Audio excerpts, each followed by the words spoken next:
Bonjour à tous, je suis Caroline Bindel, ravie de vous accueillir dans Cité Radieuse. Alors Cité Radieuse, c'est quoi ? Une rencontre, une conversation avec des personnes venant d'horizons très divers, mais qui ont en commun de faire rayonner une ville, Marseille. Elles y vivent, y ont vécu ou tout simplement l'aiment pour ce qu'elle a à offrir. Marseille est lumineuse, bouillonnante, arlequinée, agitée. On l'aime autant qu'on la déteste parfois seulement. Aujourd'hui, mon invitée est la journaliste Elsa Wolinski. Mère de Lila et Bianca, fille de Maryse et Georges, Elsa s'est fait un prénom. Son compte Instagram dit beaucoup d'elle, sans pour autant tout dévoiler. On y voit une femme de 47 ans qui gère tout à la fois sa vie personnelle, sa vie de mère, ses chats, son engagement contre les violences faites aux femmes, son job, sa marque de fringues Sisterhood, qui jongle avec ses doutes et ses certitudes, le manque de son père, la maladie de sa mère, qui s'assume avec des kilos en plus ou en moins. Elle saute parfois dans un TGV pour rejoindre Marseille, y voir ses amis, des créatrices pour de futures collaborations, et la mer, l'horizon. Un tourbillon de vie et une voix douce comme le miel. Elle s'appelle Elsa Angela Wolinski. Je vous laisse découvrir notre conversation. Elsa Wolinski, bonjour. Bonjour. Je suis ravie de t'avoir au micro de Cité Radieuse. On y arrive enfin. Ouais. On a mis du temps. Mais le fil rouge de ce podcast, c'est Marseille. Donc, a priori, rien ne devait nous réunir. Et puis, il y a 3 semaines, je suis tombée sur une de tes stories. Ouais. Tu étais dans un train. Tu disais que tu venais à Marseille. Ouais. Et je ne sais pas pourquoi, mais j'ai ressenti comme si c'était une nécessité absolue, un besoin de respiration. Alors, c'était pas une nécessité absolue, mais j'adore Marseille. J'adore les Marseillais. Et j'adore Marseille depuis très longtemps parce que mes parents avaient une maison, ils louaient une maison à Bandol. Et donc Marseille, c'était un peu le rendez-vous. On allait à la boutique Fiorucci et mon père m'achetait des vêtements à la boutique Fiorucci. Donc c'est vrai que Marseille, on allait au Vallon des Eaux, c'était un lieu qui était important pour moi. Et là, pendant la pandémie, c'est vrai que comme plein de Parisiens, j'avais besoin d'air, j'avais besoin de respirer. Et pour être très honnête, ça fait des mois et des mois que je regarde un site qui s'appelle Shop de Toujours. Et c'est plutôt ce site qui m'a fait prendre des décisions. Parfois, il y a des rencontres, il y a des moments assez insensés dans la vie, des hasards. Et moi, je suis plutôt très sauvage et très casanière. Donc, pour me bouger, il faut quand même se lever tôt. Puis, j'ai mes chats, j'ai mes enfants. C'est compliqué. Et là, en fait, ce site Shop de Toujours, je regardais beaucoup. Dans mes insomnies, je regardais le site et je me disais, qu'est-ce que je vais m'acheter ? Je commandais des trucs et tout. Et puis, je me suis rendu compte qu'en fait, la créatrice de Shop de Toujours était marseillaise.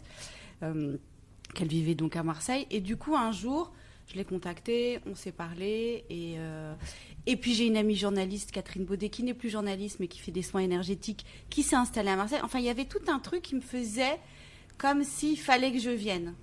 Et du coup, en fait, j'ai débarqué pour rencontrer Isabelle Cramp, la créatrice de Shop de Toujours. Ce même jour, j'ai retrouvé mon amie Catherine Baudet, journaliste. Enfin, voilà. Et après, ça a fait boule de neige. Et après, je me suis dit, mais non, j'ai vu toutes ces femmes ravissantes, énergiques, libres, belles.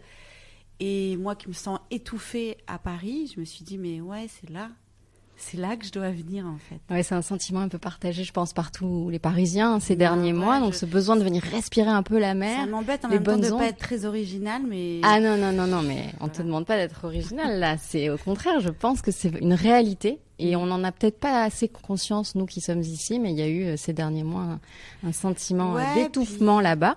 Ouais. Et donc, tu es venue rencontrer. Alors, Shop de Toujours, Isabelle Cramp, on va y revenir parce qu'il y a évidemment un lien aussi avec ta marque de vêtements. Mais là, on a pris un peu trop d'avance. Donc, tu m'as dit que tu connaissais cette ville. Ouais. Tes souvenirs d'enfance. Donc, c'était avec tes parents. Ouais, c'est mon père, ma mère. J'avais des espèces de mules. J'ai des vrais souvenirs. J'avais des mules, des petites jupes à fleurs. On allait manger des pizzas dans le Vallon des Eaux. On allait chez Fiorucci. Non, mon père, il a adoré le Sud. Vraiment, il a adoré. Et moi, j'adorais. Il avait une tante qui vivait ici.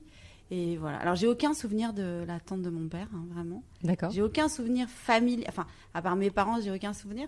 Mais j'ai des tu te rappelles du d'ambiance, Sud, quoi. Ouais.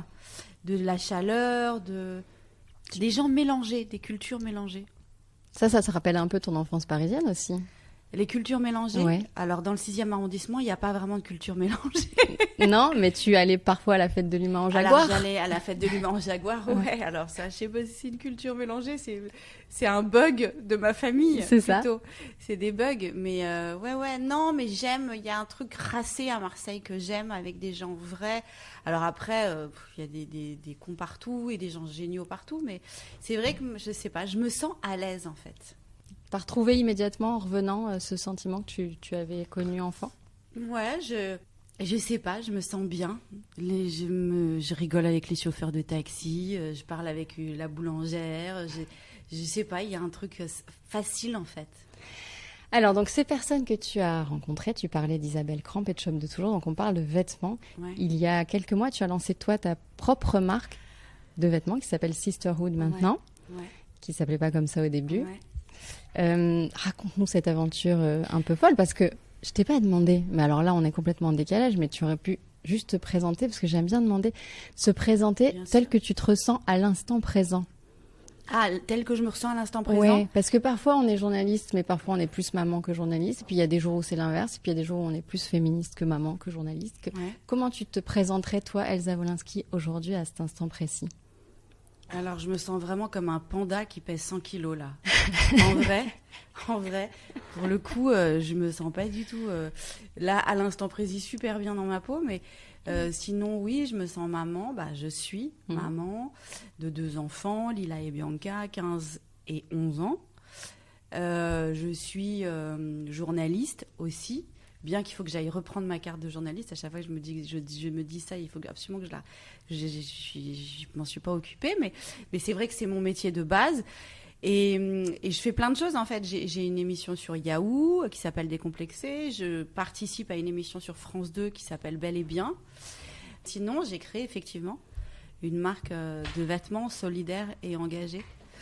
Mais voilà, pour la présentation, c'est ça. Je m'appelle Elsa Angela Wolinski. Elsa pour les yeux d'Elsa, le livre qu'a écrit Aragon pour Elsa Triolet, et Angela pour Angela Davis. Est-ce que ça voulait dire que je devais avoir un avenir engagé ou féministe? Sûrement. Sûrement, oui. Voilà. Et d'ailleurs, on y est. On ça y y est, t'es en plein dans cet engagement-là. Je suis engagée, c'est vrai. Je suis féministe, oui, parce que c'est une évidence pour moi de l'être. Comme je suis contre le racisme, contre l'homophobie, enfin tout ça, ce sont des évidences, quoi. Des évidences que tu as en toi depuis longtemps, mais on a l'impression que là, ça prend un peu plus de place dans ta vie depuis quelques temps. Donc Sisterhood, une partie des bénéfices est reversée à des associations. On sent que tu prends part quand même au débat contre les violences faites aux femmes, etc. Ça doit demander beaucoup d'énergie, tout ça. Surtout que je pense quand on met le nez dedans, ça peut rendre fou parce que c'est encore loin d'être réglé ce problème. Comment tu gères ça pour que ça te bouffe pas? En fait, j'écoutais un podcast il y a pas longtemps. Enfin, c'était pas un podcast du tout. Non, je m'étais inscrite pour un cours avec Philosophie Sexy, qui est derrière ce compte, c'est Marie Robert, qui est professeure de philo, enfin qui est maîtresse, qui fait plein de choses, et elle parlait de l'engagement justement, parce que en fait, l'engagement c'est un grand mot. Donc ça fait peur, donc on a l'impression... S'engager, ça peut être rien, ça peut être juste venir vous parler, et c'est un engagement. Moi, on a l'impression que c'est un truc énorme, mais comme c'est une évidence pour moi, l'engagement, je sais pas, s'engager, c'est juste être bien avec les autres. Ça peut vouloir juste dire ça aussi. Donc, j'ai pris un engagement au niveau de C'est-à-dire, quand j'ai créé ma marque de vêtements, Sisterhood, qui avant s'appelait Batata, effectivement, l'idée n'était pas de créer une marque de vêtements, l'idée était de donner de l'argent de manière pérenne à des associations de femmes qui avaient été victimes de violences conjugales, de femmes et d'enfants, enfin de familles. Donc il fallait trouver une idée pour pouvoir reverser des sous. Et à ce moment-là, je vivais avec un homme qui avait une usine, qui avait tout pour ça. Et du coup, je me suis dit, banco, en fait, c'est des vêtements qu'on va faire. Les gens aiment acheter des vêtements. Acheter pour se faire du bien et pour faire du bien, il y a tout un truc. Après, les choses ont fait qu'aujourd'hui, la marque s'appelle Sisterhood, qu'elle est plus féminine, que j'ai une équipe de femmes. Mais c'est vrai que l'idée de base de Sisterhood, c'est pas la marque de vêtements, c'est pas les vêtements, c'est l'idée de reverser de l'argent à des associations. Moi, jusqu'à maintenant, je reversais à l'association Cœur de Guerrière, qui avant s'appelait Putain de Guerrière.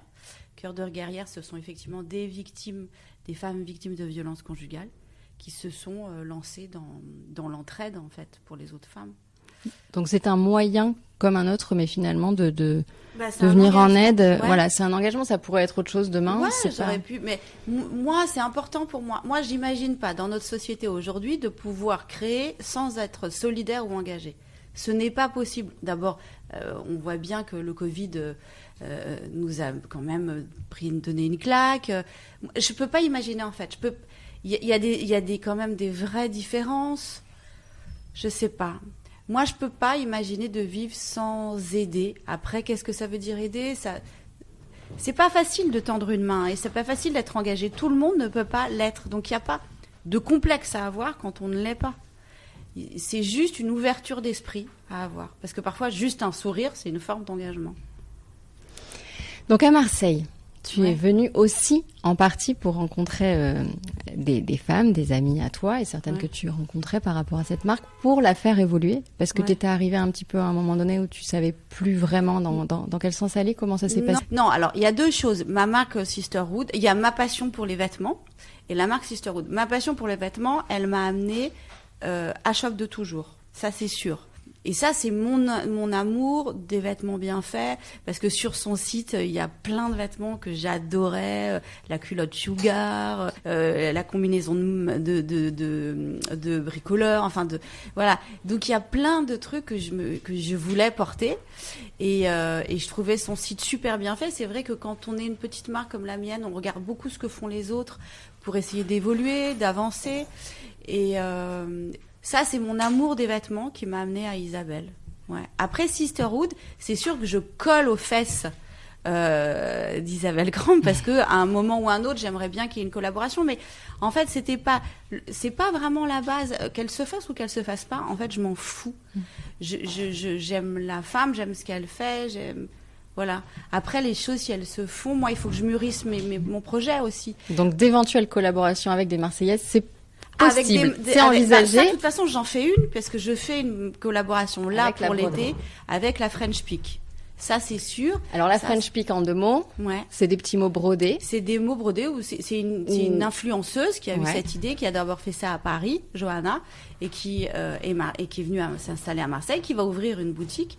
Et c'est la photographe Caroline que m'a présentée Isabelle. En fait, vous savez, moi j'appelle souvent ça les guirlandes de Noël. Les guirlandes de Noël, elles s'allument. On rencontre une femme qui nous en présente une autre, et puis après c'est ça la sororité. Après ça crée une famille, ça crée des événements. Donc voilà, de fil en aiguille, j'ai rencontré plein de gens et grâce à la photographe Caroline, j'ai rencontré la French Peak. Et puis voilà, et on fait une petite collab là ensemble.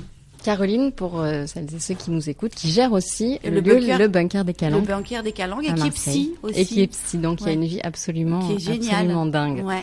Donc actuellement, la capsule avec la French Peak. Alors, elle n'est pas encore sortie, elle va sortir dans 3 semaines. Dans 3 semaines, quel genre de petits mots on va pouvoir C'est Sisterhood, c'est Powerful, il y a un cœur aussi, un cœur qui bat. Et pas le cœur, le love. Voilà, c'est léger, c'est frais, c'est joli. Je sais pas, j'aime beaucoup la broderie, moi. J'adore ça. Il y a un truc, je sais pas, de nos grands-mères. Je sais pas, j'aime beaucoup. Je trouve ça touchant, les vêtements brodés. Alors tout à l'heure, quand tu as confirmé ce rendez-vous, j'ai repensé à un truc. J'ai foncé dans ma bibliothèque et j'ai retrouvé ce livre. Ouais. Mon livre. Mon livre. Ah oui, j'ai pas épousé mon père, il est très mauvais ce livre.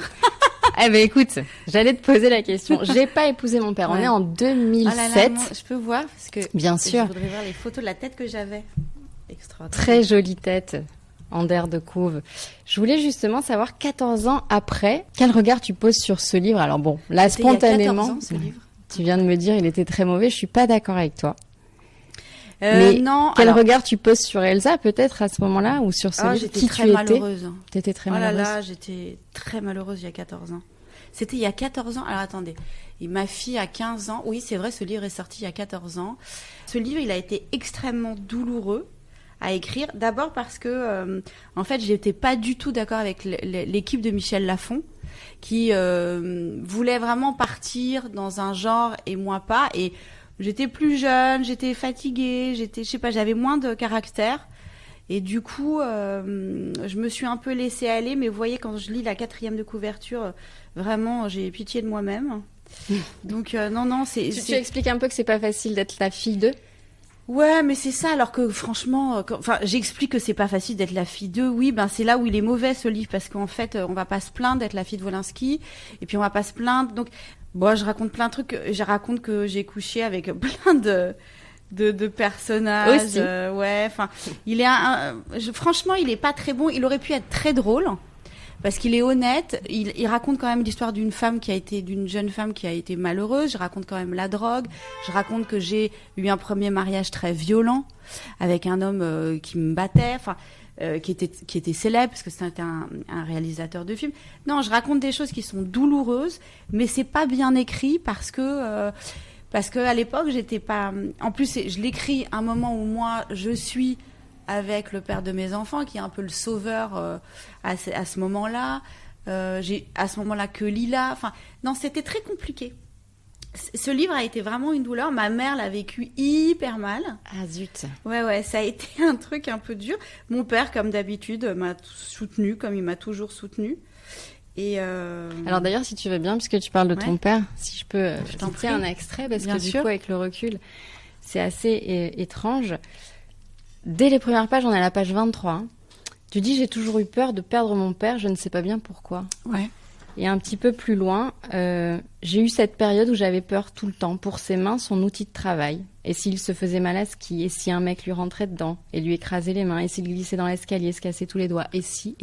Ouais. T'as toujours eu peur pour ton père? Non, mais quand on est la fille d'un homme un peu sulfureux, on est habitué en même temps à ce qu'il soit très aimé, parce qu'il avait beaucoup de succès à cette époque. Et en même temps, il s'était fait emmerder par des mecs du Front National. Enfin, on a aussi l'habitude. Alors, quand je parle de ses mains, c'est parce que ses mains, c'était son outil de travail. Bien sûr. Donc c'est vrai. Et comme il était un peu casse-cou, moi, je partais beaucoup faire du ski avec lui. J'adorais ça. Et du coup, j'avais tout le temps peur parce qu'il m'emmenait dans des lieux impossibles et où on s'arrêtait, où on mangeait des tartelettes aux myrtilles et il buvait. Et à chaque fois, après, il titubait. Donc j'avais super la trouille.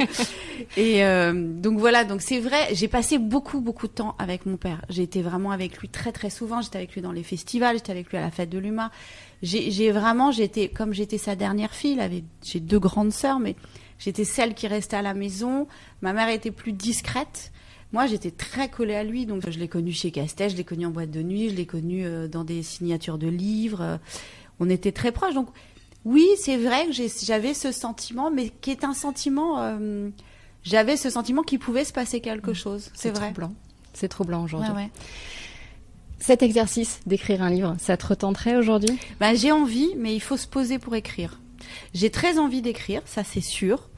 J'ai des propositions, mais il faut du calme. Enfin, moi, je sais pas écrire sans calme. Et je ne le suis pas du tout. Je suis un peu par mon et par vos. Et donc ça, il faudrait que j'ai une rigueur de vie et une rigueur d'écriture. Ce que je n'ai pas en ce moment. Mais j'y tends. J'y arrive. Mais bon, moi, l'écriture n'est pas simple. C'est une douleur. Faut pas croire. Parce que c'est vrai que quand j'écris sur mes posts Instagram et tout, en fait, chaque post est comme un souffle. Donc... Notre amie commune Marie-Robert pourrait t'aider. Alors concernant Marie, cette rigueur-là. Marie que j'aime d'amour, mais vraiment. Hein. Marie, en plus grâce à elle, j'ai rencontré Jessica de la marque Septen qui fait des combinaisons. Donc non, Marie, c'est encore je suis pas très proche d'elle parce qu'en fait on s'est vu, je crois que je l'ai vue en vrai qu'une fois. Pour l'écriture, je sais qu'il y a plein de petits tips comme ça. Effectivement, faut se poser. Toi, tu voudrais écrire sur toi ou partir sur non, mais moi, je inventée? ne sais que... Moi, c'est horrible parce que ça paraît totalement égocentrique.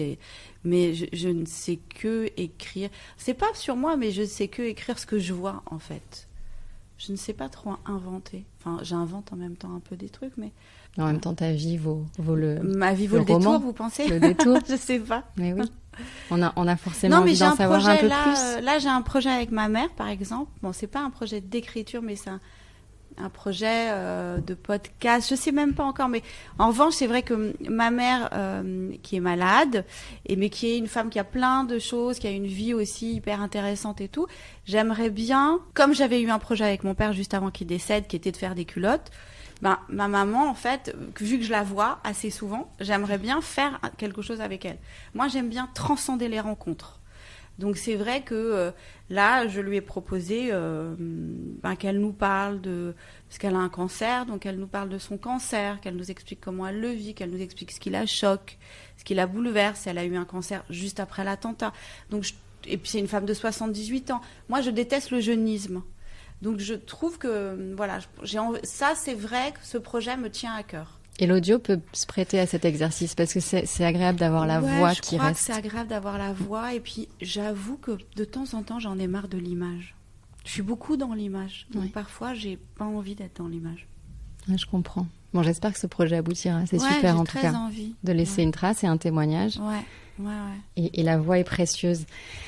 Alors, Elsa, merci de m'avoir accordé ce moment. On finit toujours par un questionnaire traditionnel. Alors, je t'avais pas envoyé les questions avant. Alors, on va le faire en total impro et on verra bien ce qui ressort. Ouais. Je vais te demander si Marseille était une image. Je vois une image avec une carte postale très blanche, un ciel très bleu. Je sais pas, je vois la liberté. Je sais pas, pour moi, Marseille, c'est la liberté. Si Marseille était une chanson? Ça serait Ayam. Ça serait une chanson d'Ayam. Dans le festival Mars Attack. Si Marseille était un film? Si Marseille était un film... Je sais pas, j'ai une image avec Mastroianni, mais est-ce que Mastroianni était à Marseille? Je sais pas. Non, mais dans ton imaginaire à toi, ça colle. Ouais. Et est-ce que tu Sophia Loren aussi, Claudia Cardinal. Alors que, pour moi, c'est un peu ça aussi. C'est l'Italie qui vient à Marseille, ouais. Et ton expression marseillaise préférée? Ah, purée. Purée? Ouais. Ça se dit beaucoup ici? Purée. Allez, mais je sais pas si c'est marseillais. Isabelle, elle dit purée. Elle a dit, hier, j'étais avec elle, elle disait purée et je trouve ça trop bien. Avec l'accent, ça sonne encore mieux. Merci beaucoup Elsa, je suis ravie qu'on ait pu trouver le temps de ce moment et puis à très vite pour la suite de tes projets. On te suit sur les réseaux sociaux, c'est là qu'on sait tout. Ouais. Tu donnes beaucoup de toi sur les réseaux sociaux. Oui, je donne beaucoup de moi. On sent ta générosité. Pas tout. Mais pas tout, heureusement. Mais merci pour ça en tout cas et merci pour ce moment. Merci. Salut. Au revoir.